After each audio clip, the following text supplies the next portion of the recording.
Hi, this is a recorded lecture for design in practice, and what we're looking at is UCD research, and we're specifically looking at observations here. So Margaret Mead, who's a famous anthropologist, said that what people say, what people do, and what people say they do are entirely different things. And this is the power of observations. You really actually need to observe what people are doing using all your senses.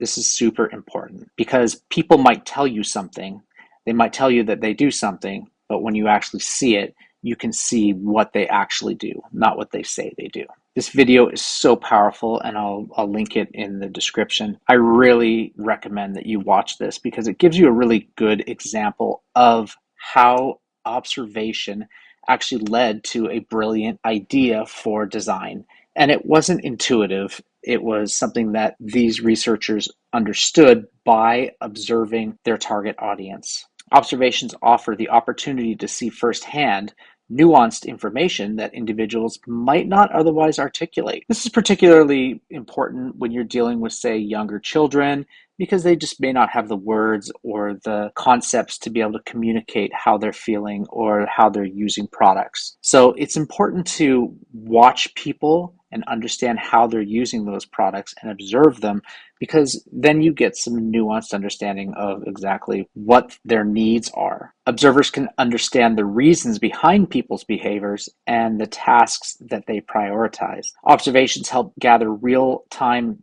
data to inform future steps. The observer needs to develop the keen abilities to watch, listen, and record notes. You need to use all your senses. We're going to look at the fly on the wall observations. So this method involves observers staying unobtrusive, back away from the situation. The observer does not engage directly with the situation at all and does not interrupt the flow of what is happening. This is specifically designed to capture people's actual behaviors without any influence from the observer's presence. So really, you kind of want to just melt into the background and not be obtrusive in any way. You want to just watch without interacting with the people in the fly on the wall observation. Here's some tips for successful observations. So first of all, you should gain permission before starting.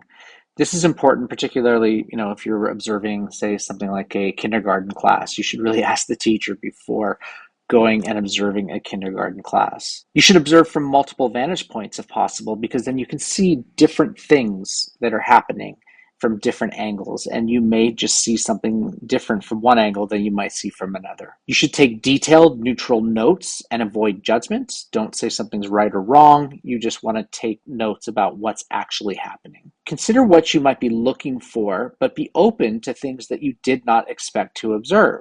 So this is important. You should have some idea of what you're looking for when you go in to do an observation, but also be open to the fact that you may see something that's a design opportunity that you didn't expect. Be mindful of how your presence affects the results. So your presence in a room may make people nervous, make people act in a different way. So you should be aware of that. Use observations as a launch point for understanding, not an end point. So this is the start of the process. You need to use it as a starting point and not the ending point, and go in prepared with clear outcomes and a plan. Thank you for listening.